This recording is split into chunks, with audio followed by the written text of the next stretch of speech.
Oiê, vamos ler um devocional comigo? A passagem de hoje está no livro de Atos, no capítulo 12, e são os versículos do 7 até o 17. E eles falam assim: Repentinamente apareceu um anjo do Senhor e uma luz brilhou na cela. Ele tocou no lado de Pedro e o acordou. Depressa, levante-se, disse ele. Então, as algemas caíram dos punhos de Pedro. O anjo lhe disse: vista-se e calce as sandálias. E Pedro assim fez. Disse-lhe ainda o anjo: ponha a capa e siga-me. E saindo, Pedro o seguiu, não sabendo que era real o que se fazia por meio do anjo. Tudo lhe parecia uma visão.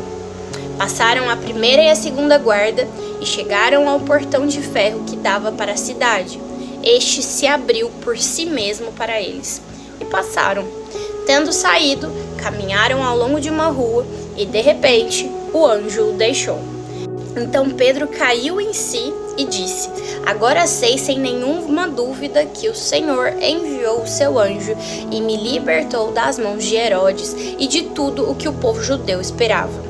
Percebendo isso, ele se dirigiu à casa de Maria, mãe de João, também chamado Marcos, onde muita gente se havia reunido e estava orando. Pedro bateu a porta do alpendre e uma serva chamada Rode veio atender. Ao reconhecer a voz de Pedro, tomada de alegria, ela correu de volta sem abrir a porta e exclamou: Pedro está à porta. Eles, porém, lhe disseram: você está fora de si? Insistindo ela em afirmar que era Pedro, disseram-lhe: deve ser o anjo dele. Mas Pedro continuou batendo, e quando abriram a porta e o viram, ficaram perplexos.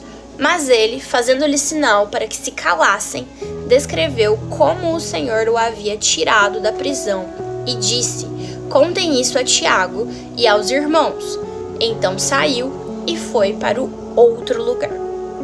Assim que os irmãos da igreja primitiva souberam que Pedro havia sido preso, começaram a orar. Lucas, o autor do livro de Atos, era médico e ele usou um termo médico interessante para a expressão estava orando no versículo 12. Em grego, essa palavra descreve o alongamento de um músculo até o seu limite.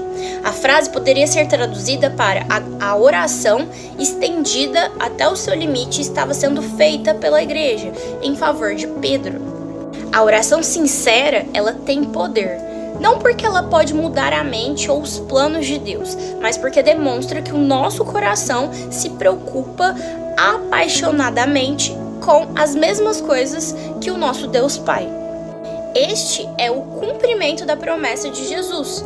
Se permanecerem em mim e as minhas palavras permanecerem em vocês, pedirão o que quiserem e lhes será concedido. Existe um jogo de palavras interessante para lembrarmos quando quisermos nos encorajar na vida de oração. A palavra é push. Em inglês, significa mover fisicamente um objeto ou uma pessoa para fora do caminho. E essa palavra, ela funciona como um acrônimo para ore até que algo aconteça. Ore até que algo aconteça. Que lema maravilhoso que é para a nossa vida de oração, tudo isso que estamos conversando sobre esse tema de hoje. Deus, ele ouviu a oração dos irmãos que intercederam por Pedro e enviou um mensageiro celestial, um anjo, para libertar milagrosamente da cadeia. Depois de livre, Pedro foi até a casa onde a igreja estava reunida e bateu na porta. Mas os irmãos não o ouviram porque permaneciam orando até que algo acontecesse. Eles ficaram tão envolvidos na oração que não perceberam que o seu pedido havia sido atendido. Com o exemplo deles, aprendemos que quando precisamos que Deus haja em nossa vida, devemos orar até que algo aconteça. Se estamos lutando, devemos orar até que algo aconteça.